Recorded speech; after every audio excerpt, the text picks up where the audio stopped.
أعوذ بالله من الشيطان الرجيم. بسم الله الرحمن الرحيم.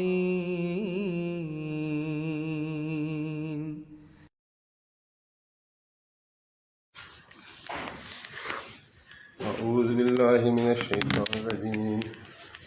بسم الله الرحمن الرحيم. إن للمتقين مفازا حدائق وأعنابا وكواعب أترابا وكأسا دهاقا لا يسمعون فيها لغوا ولا كذابا جزاء من ربك عطاء حسابا. رب السماوات والأرض وما بينهما الرحمن لا يملكون منه خطابا. يوم يقوم الروح والملائكة صفا لا يتكلمون إلا من أذن له الرحمن وقال صوابا. ذلك اليوم الحق فمن شاء اتخذ إلى ربه مآبا. إنا أنذرناكم عذابا قريبا يوم ينظر المرء ما قدمت يداه ويقول الكافر يا ليتني كنت ترابا. آمنت بالله صدق الله العلي العظيم وصدق رسوله النبي الكريم. اللهم صل على سيدنا محمد النبي الأمي وعلى آله وصحبه وبارك وسلم. رب اشرح لي صدري ويسر لي أمري واحلل عقدة من لساني يفقهوا قولي. اللہ رب العزت کے لیے ساری تعریفات ہیں. ساری عبادتوں کا وہی مقصد ہے، وہی مقصود ہے ہمارا، وہی معبود ہے، وہی ہمارا خالق ہے، وہی ہمارا مالک ہے. اس نے ہی ہمیں پیدا کیا ہے اور اسی کی طرف ہم کو لوٹ کر جانا ہے. تو اس رب کی تعریف ہے، اس رب کا شکر ہے جس کا جتنی بھی بندگی کی جائے تو اس کی عبادت کا حق ادا نہیں کیا جا سکتا. حضرت علی کرم اللہ وجہ کریم نے فرمایا کہ اللہ پاک نے ایسے فرشتے پیدا کیے ہیں کہ جب سے پیدا کیے ہیں تو کوئی قیام میں ہے تو قیام میں اللہ تعالیٰ کا تسبیح بیان کر رہا ہے، کوئی سجدے میں تو اللہ تعالیٰ کی تسبیح بیان کرتے جا رہا ہے. سجدہ اس کا ختم نہیں ہو رہا کیونکہ اللہ تعالیٰ نے ان کو بشری تقاضوں سے پاک رکھا ہے. نہ ان کو بھوک لگتی ہے، نہ نیند آتی ہے، نہ وہ تھک جاتے ہیں، نہ ان میں کوئی ایسی اضافی خواہشات ہیں.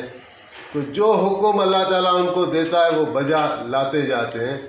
تو وہ سجدے میں ہیں اور اللہ کا ذکر کیے جا رہے ہیں. ہزارہ سال، لاکھوں سال اللہ کو ہی علم ہے. لیکن حضرت علی کرم اللہ وجہ کرم فرما رہے ہیں کہ اگر ان کو پتہ چل جائے کہ اللہ تعالیٰ کی کتنی بڑی نوازش ہے ان کے اوپر تو یہ جان لیں گے کہ انہوں نے اللہ تعالیٰ کی بندگی کا حق ادا نہیں کیا. تو جو فرشتے معصوم ہیں اور اس طرح عبادت میں لگے ہوئے، ان سے جب حق ادا نہیں ہو رہا تو حضرت انسان جو ہم جیسا ایک اللہ تعالیٰ نے بنایا نطفے سے، اور پھر انسان اپنے حال پر دیکھے، ہمارے اندر پیشاب اندر، پیٹ میں پاخانہ ہمارے اندر، خون ہمارے اندر، جہاں سے کہتے ہیں انسان کو آپ کھودو تو نجاست باہر آئے گی. اور ہمارے اوپر اور تقاضے، بھوک الگ ہے، نیند الگ ہے، تو ہم سے کیا حق ادا ہوگا. لیکن یہ کہ اللہ تعالیٰ اپنے رحم و کرم سے قبول فرماتے ہیں، عذر بھی قبول فرماتے ہیں، عبادات بھی قبول فرماتے ہیں. کہتے ہیں اللہ تعالیٰ کی رحمت جو ہے وہ بہا نہیں دیکھتی، بہانہ دیکھتی ہے. بس تھوڑا سا بہانہ مل گیا اور عذر ہو گیا اور اللہ تعالیٰ نے قبول کر لیا، باقی اس کی بہا، اس کی قیمت کوئی ادا نہیں کر سکتا۔ تو نبی کریم رؤوف رحیم صلی اللہ علیہ وآلہ وسلم پر درود اور سلام اور صلات اور آداب اللہ تعالیٰ نے ان کو منتخب فرمایا اور پوری انسانیت کے لیے رہنمائی کا سبب بنایا۔ اور سورۃ انبیاء میں اللہ تعالیٰ نے فرمایا کہ وما ارسلناک الا رحمۃ للعالمین، کہ میرے حبیب ہم نے آپ کو نہیں بھیجا بلکہ عالمین کے لیے رحمت بنا کر آپ کو بھیجا۔ جہاں اللہ تعالیٰ نے اپنے لیے الفاظ استعمال کیے کہ الحمدللہ رب العالمین، کہ اس رب کی سراہ ہے، اس رب کی تعریف ہے جو عالمین کا رب ہے، وہ محبوب علیہ السلام کے لیے فرمایا رحمت للعالمین۔ اور قرآن کریم کے لیے فرمایا کہ وَنُنَزِّلُ مِنَ الْقُرْآنِ مَا هُوَ شِفَاءٌ وَرَحْمَةٌ لِّلْمُؤْمِنِينَ وَلَا يَزِيدُ الظَّالِمِينَ إِلَّا خَسَارًا، کہ یہ قرآن نازل کیا ہے، اس میں رحمت ہے، اس میں شفا ہے۔ کن کے لیے؟ للمؤمنین، یہ ایمان والوں کے لیے شفا ہے، یہ ایمان والوں کے لیے رحمت ہے۔ اور کافروں اور ظالموں کے ساتھ یہ کیا کرتا ہے؟ وَلَا يَزِيدُ الظَّالِمِينَ إِلَّا خَسَارًا، کہ یہ ظالموں کے لیے یہ خسارہ ہی بڑھاتا جاتا ہے، نقصان ہی بڑھاتا جاتا ہے۔ تو ہم بھی اپنے لیے بھی اللہ تعالیٰ سے مانگتے ہیں کہ قرآن کریم ہمارے لیے بروز قیامت شفا بن جائے، عذاب سے آڑ بن جائے، ہمارے لیے ہمارا سفارشی بن جائے، ہمارے اوپر پکارنے والا نہ بن جائے۔ کہ حدیث شریف میں ہے کہ جب قیامت برپا ہوگی تو قرآن کریم شفا کرے گا اور شفاعت کرے گا، اللہ تعالیٰ سے جھگڑا کرے گا اپنے پڑھنے والے کے متعلق، اور جب تک اس کی اللہ تعالیٰ سفارش قبول نہیں کرتے تو وہ سفارش کرتا رہے گا، اور اس کی جس کی یہ سفارش کرے گا اس کی سفارش قبول کی جائے گی اس کے حق میں۔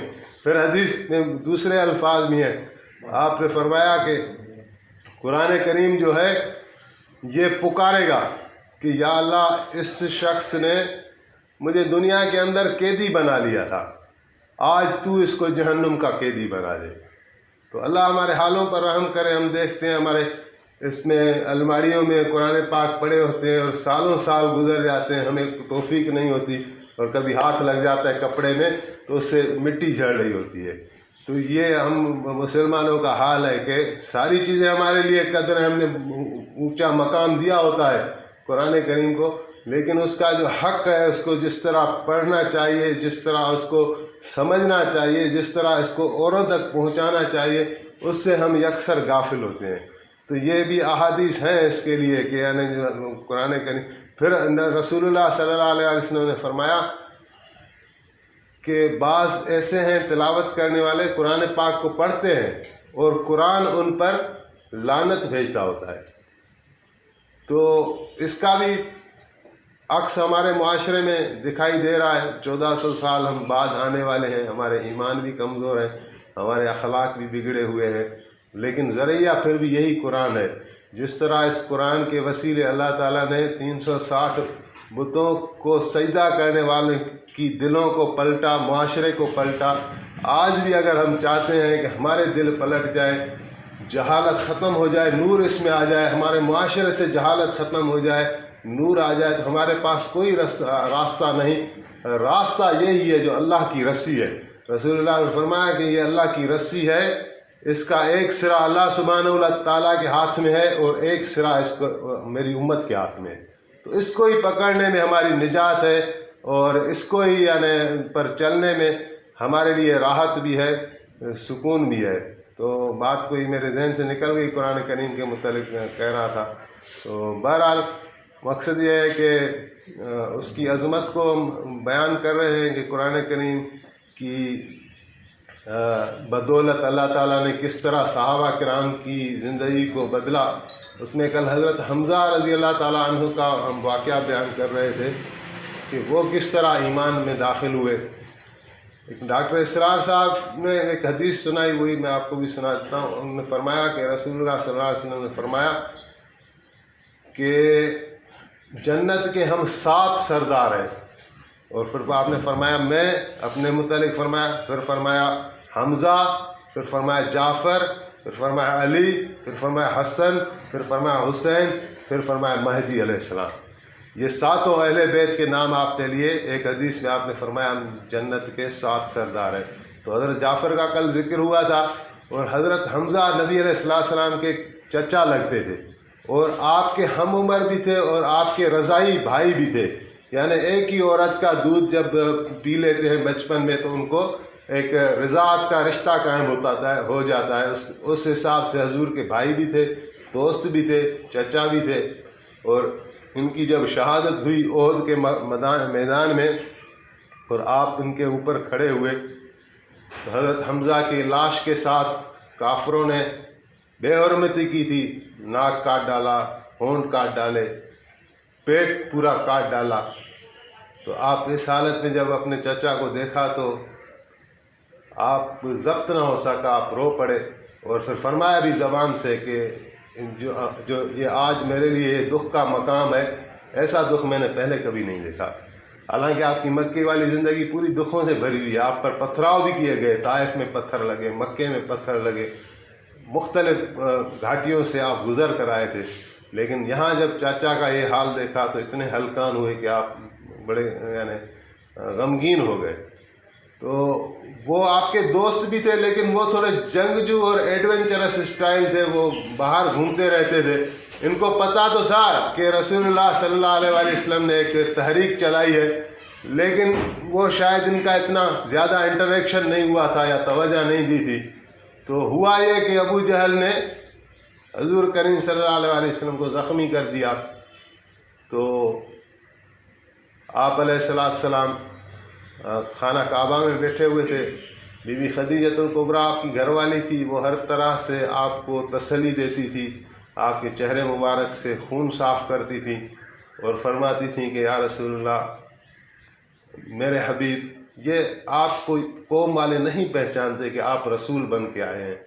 تو وہ حوصلہ دیا کرتی تھی۔ وہ کبھی بھی جس طرح آج کی عورتیں ہیں کہ کوئی بات ہو جائے، کوئی آدمی اگر نکل پڑے تو پیچھے سارے گھر والے روکتے ہیں کہ ایسے نہیں کرو، یعنی ایک خطرہ تو تھا نا، حضور علیہ السلام کے قدم قدم پر آپ کو خطرہ تھا، اور آپ کی بظاہر سلامتی تو اس میں تھی کہ آپ چپ کر کے بیٹھ جاتے۔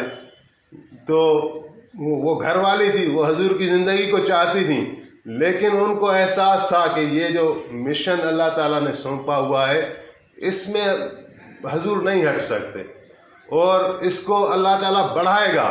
تو وہ قدم قدم آپ کو ایسے حوصلہ دیا کرتی تھی، آپ کی مدد کیا کرتی تھی۔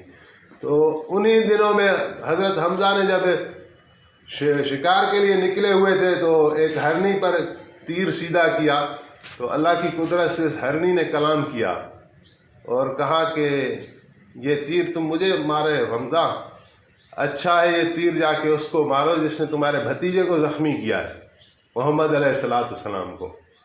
ان کو بڑا تعجب ہوا اور تیر تو اس کو نہیں لگایا، لیکن واپس آئے فوراً مکہ۔ تو دیکھا کہ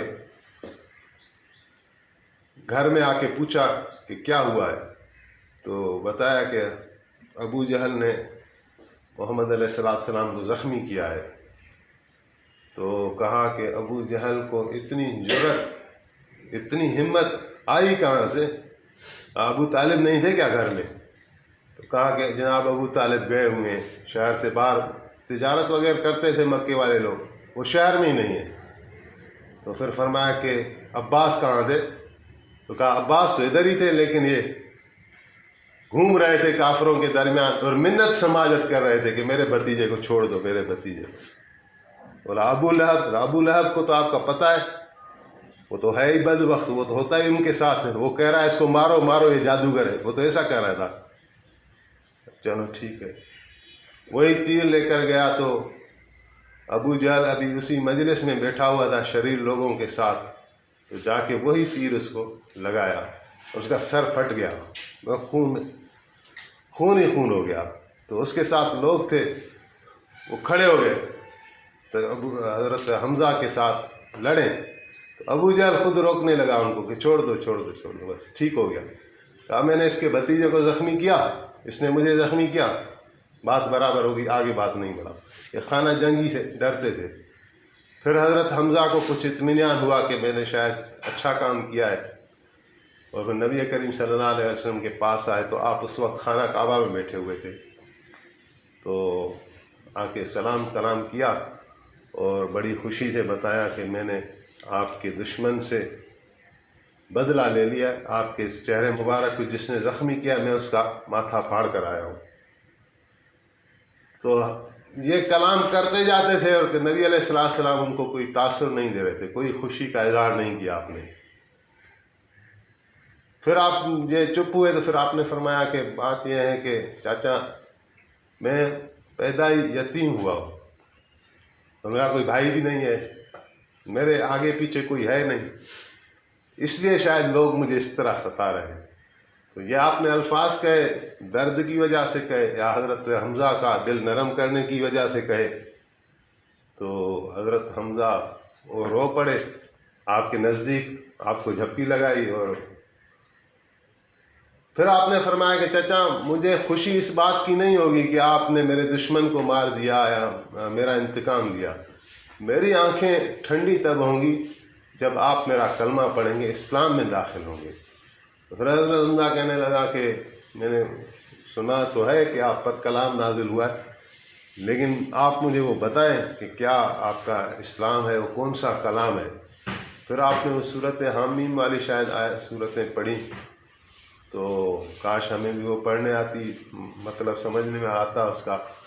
تو حضرت حمزہ سنتے گئے اور کہا کہ اللہ رب العزت کی اتنی بڑی بادشاہی ہے، وہ زمینوں کا مالک، وہ آسمانوں کا مالک، وہ ہر چیز کا مالک، اور ہمارے یہ بت ان کے پاس تو ایک بالشت بھی زمین نہیں ہے، اور ہم لوگ ان کے پیچھے، یہ تو پتھر کے بنے ہوئے۔ تو بہرحال حضور ان کو سناتے رہے۔ پھر حضرت حمزہ نے کہا کہ مجھے آج آپ چھوڑ دیں، میں آپ کو کل جواب دوں گا، چلے گئے۔ تو حضور نے پیچھے دعا بھی مانگی۔ اس کے بعد جو دوسرا دن آیا تو پھر آپ نے دیکھا حضرت حمزہ کو، تو آپ نے پکار کر کہا چاچا اپنا کل والا وعدہ تو پورا کرو۔ تو حضرت حمزہ کہنے لگے یا رسول اللہ مجھے اور کچھ سنائے جو آپ پر نازل ہو رہا ہے۔ تو پھر آپ نے قرآن کریم پڑھا۔ ایک مقام آیا کہ حضرت حمزہ خود بولنے لگے، بولا حسبی یا رسول اللہ، میرے لیے بس بہت ہے، یہ کافی ہو گیا۔ پھر کلمہ پڑھا اور ایمان میں داخل ہو گئے۔ حضرت حمزہ کے ایمان کے بعد 3 دن کے بعد حضرت عمر فاروق بھی مسلمان ہو گئے۔ یہ 2 ایسی ہستیاں تھیں جن میں قوت بازو بھی تھا اور جن میں ایک معاشرے میں ایک اثر بھی تھا۔ پھر یعنی اللہ تعالیٰ نے فرمایا کہ حسبک اللہ اس طرح کی آیت ہے، حسبک اللہ ومن اتبعک من المؤمنین، کہ اللہ آپ کے لیے کافی ہیں۔ رسول اللہ کو اللہ تعالیٰ نے فرمایا اللہ تعالیٰ تمہارے لیے کافی ہیں، اور وہ مومن بھی جو آپ کی تابع داری کرتے ہیں وہ بھی آپ کے لیے کافی ہیں۔ تو ایک ابھی ان دونوں کے اسلام میں آنے سے یہ ہوا کہ ایک جمعیت بن گئی، ایک قوت بن گئی، اور حضرت عمر فاروق نے عرض بھی کیا تھا کہ یا رسول اللہ ابھی یہ نہیں ہونا چاہیے کہ ہم ایک اللہ کی عبادت کریں کسی کونے کھانچے میں ادھر ادھر چھپ کر، اور وہ بتوں کی عبادت کریں خانہ کعبہ میں، یہ نہیں ہوگا، ہم بھی خانہ کعبہ میں چل کر نماز پڑھیں گے۔ تو جیسے ہی اسلام میں داخل ہوئے تو آپ نے ان کی درخواست کو منظور فرمایا۔ تو آپ پہلی مرتبہ ایسا ہوا کہ آپ اپنی جماعت کے ساتھ خانہ کعبہ میں نماز ادا کرنے کے لیے آئے۔ ویسے آپ کی تو عادت مبارکہ تھی، آپ اکیلے ہوتے تھے، کل بھی ذکر ہوا، آپ تنہے تنہا بھی ہوتے تھے تو خانہ کعبہ میں جا کے نماز پڑھتے تھے، بلند آواز سے قرآن پاک پڑھتے تھے۔ یہ ان کے لیے ایسے تھے جیسے تیر اور تلوار ان کو لگتی تھی، لیکن حضور کی عظمت ایسی تھی، حضور کا قبیلہ ایسا تھا کہ وہ چاہتے ہوئے بھی کچھ نہ کر سکے، اور کچھ کیا بھی، بد اخلاقی کی، توہین کی، لڑے بھی، لیکن بہرحال وہ اپنے اس ناپاک عزائم میں اللہ تعالیٰ نے ان کو کامیاب نہیں کرنا تھا، اللہ تعالیٰ کی مدد اپنے حبیب کے ساتھ تھی۔ تو ابھی یہ 40 مرد تھے یا کمی بیش تھے، لیکن ایک جتھے کی صورت میں سب سے پہلی جب اس میں داخل ہوئے تو ایک طرف حضرت حمزہ تھے، تو ایک طرف حضرت عمر تھے، تو ایک طرف حضرت علی تھے۔ تو ایسے یعنی وہ نعرے لگا کے آئے کہ کافر پھر کچھ کہہ نہیں سکے۔ پھر یہ اللہ تعالیٰ نے یہ آیت بھیجی کہ اللہ بھی آپ کے لیے کافی ہے، اور وہ مومن بھی جو آپ کی تابع داری کرتے ہیں۔ تو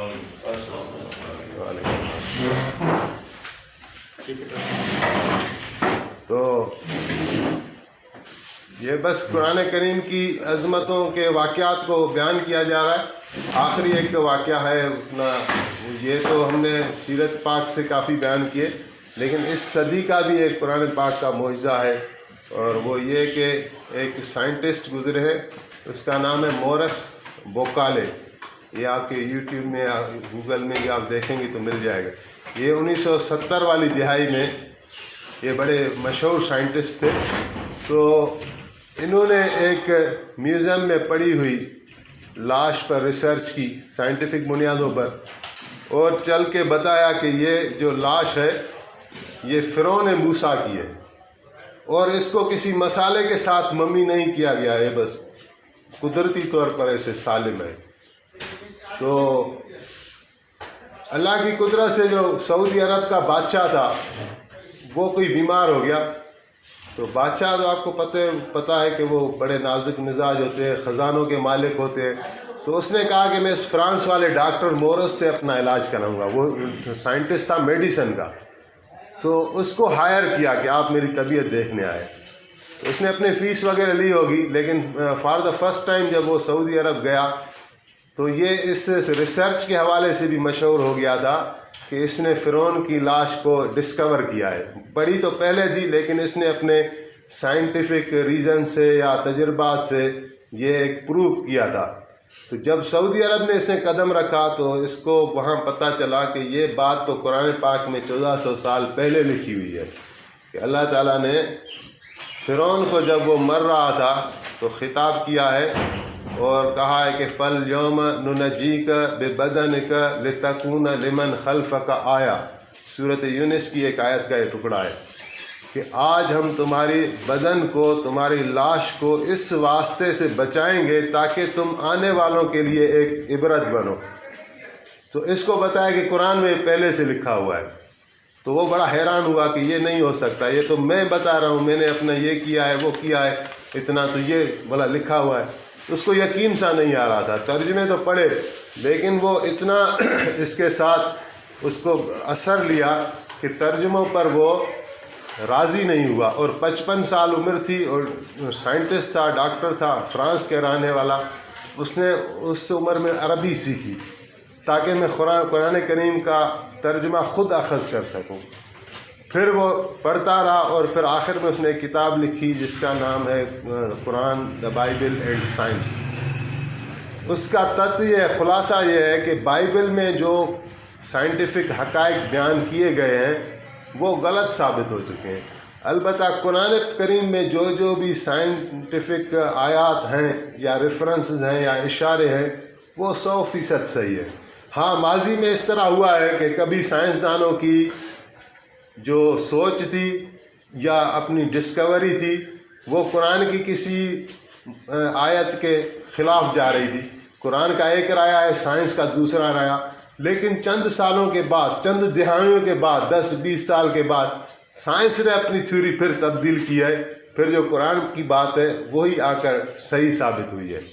تو یہ اس کا یعنی ایک سائنسدانوں کے لیے بھی اور عام ماڈرن مسلمانوں کے لیے بھی ایک میسیج بھی ہے کہ ہو سکتا ہے ہمارے زمانے میں کوئی ایسی ڈسکوری آ جائے جو بظاہر قرآن کے خلاف نظر آئے، لیکن آگے چل کر وہ پھر وہی سائنسدان کہتے ہیں کہ یہ بات یہ صحیح نہیں ہے، یہ بات صحیح ہے.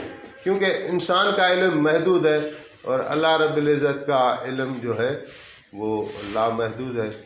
تو بس میرے خیال میں ابھی آئے ہیں سر کوئی گیسٹ اسپیکر آئے ہیں نا.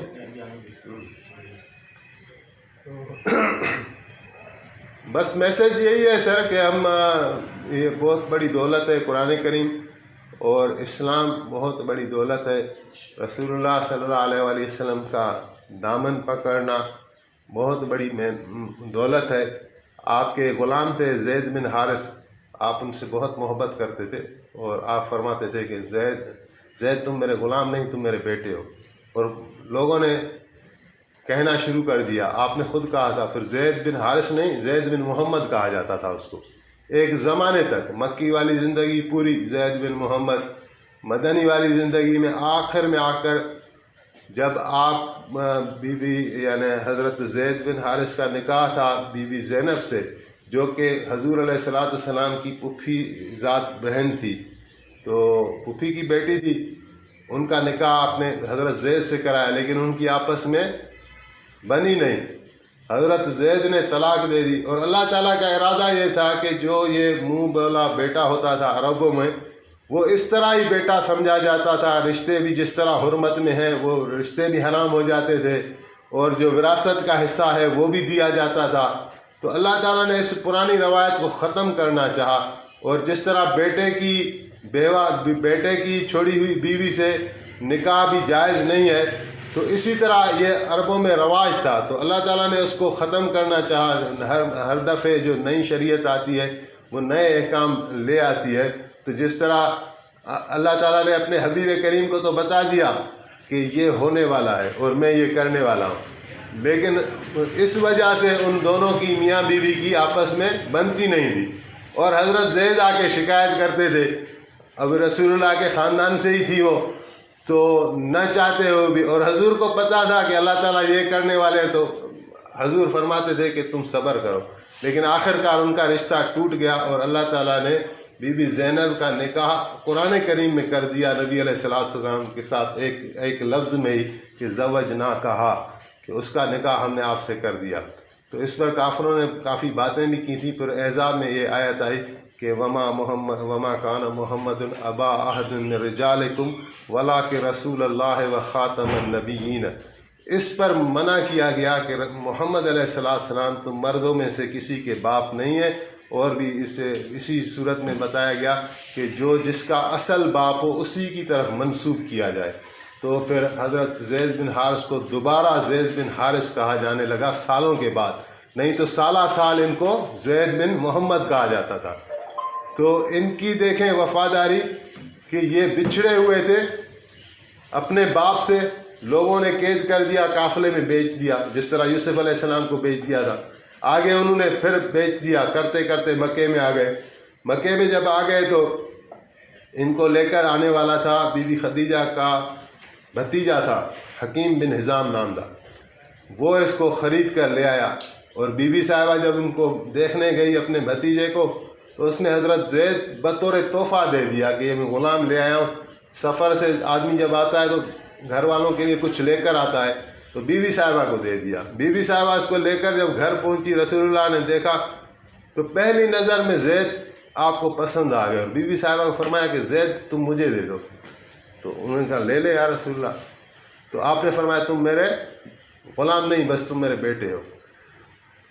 تو مکہ ایک مشہور شہر تھا، لوگ آتے تھے زیارت کرنے کے لیے، تو کسی نے دیکھ لیا حضرت زید بن حارث کو، پہچان لیا، اور واپس اس کے باپ کو بتایا، جو روتے تھے میرا بیٹا کہاں گیا، روتے رہتے تھے، تلاش کرتے رہتے تھے، اس کو جا کے بتایا کہ تیرے بیٹے کو میں مکے میں دیکھ کر آیا ہوں۔ اچھا، وہ اٹھا، اپنے بھائی کو لیا اور سیدھا رسول اللہ صلی اللہ علیہ وسلم کے پاس پہنچ گیا۔ تو آپ نے حضرت زید کو بلایا، اے زید دیکھو یہ کون آئے۔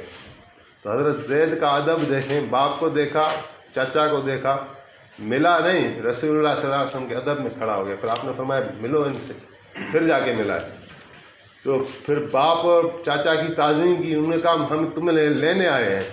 تو نبی علیہ السلام نے فرمایا زید تمہیں اختیار ہے، چاہو تو باپ کے ساتھ چلے جاؤ، چاہو تو میرے ساتھ رہو، جبر نہیں، تمہاری مرضی ہے۔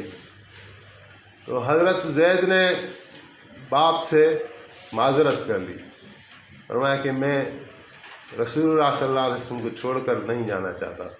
ایک ہفتہ 10 دن وہ جتنا رہے وہ ان کی خدمت کرتے رہے، لیکن وہ اپنی قسمت کو پہچان گئے تھے کہ یہ میری بہت قسمت اعلیٰ ہے کہ رسول اللہ صلی اللہ علیہ وسلم کا دامن مجھے ہاتھ میں آ گیا، میں رحمت اللہ عالمین کو چھوڑ کر کہاں چلا جاؤں۔ باپ سے معذرت کر لی، لیکن نبی علیہ السلام کے ساتھ ہوئے۔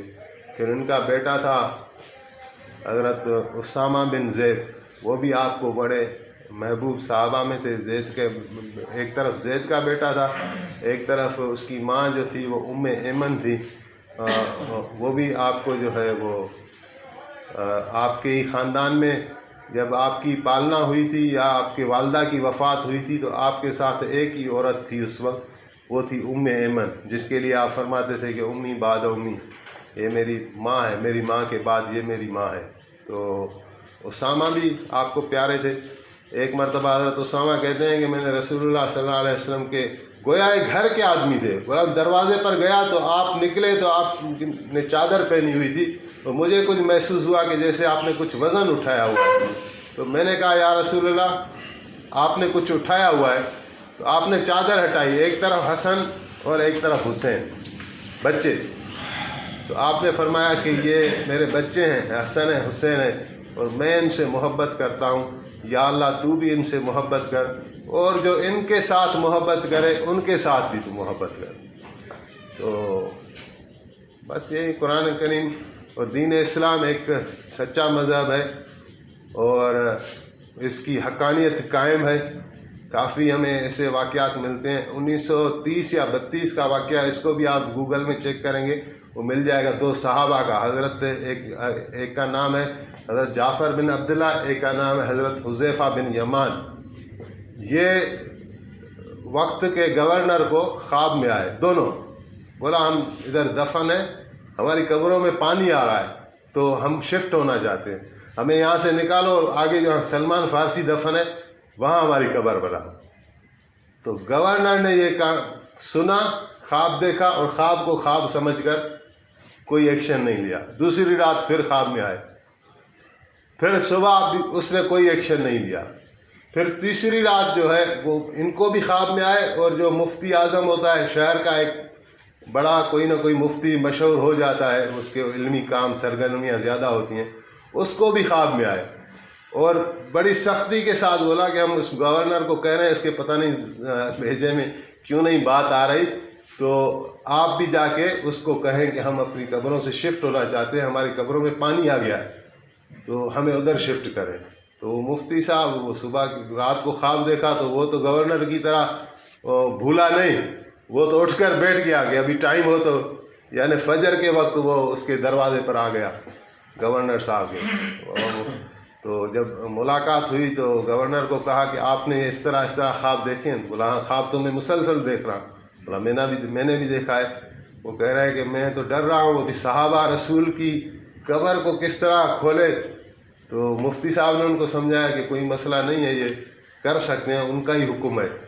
تو پھر ٹائم طے ہوا، لوگ کچھ ایسے، وہ موقع تھا حج کا، تو مفتی صاحب نے کہا حج سے جیسے لوگ واپس آ رہے ہیں تو ایک ڈیٹ اناؤنس کی گئی اس کو کہ جو لوگ زیارت کرنا چاہتے ہیں، حضور کے 2 صحابہ ہیں ان کی قبریں شفٹ ہوں گی ان کے کہنے پر، تو جو بھی اس کی زیارت کرنا چاہتا ہے بھلے آ جائے۔ ڈیٹ ٹائم یعنی ان میں مینشن کیا گیا، اعلانات کرائے گئے۔ تو پھر ان کو قبر مبارک کو کھولا گیا تو 2 صحابہ 1300 سال کے بعد جسم سلامت، چہرے نور والے، آنکھیں کھلی ہوئی، پھر جا کے آگے ان کو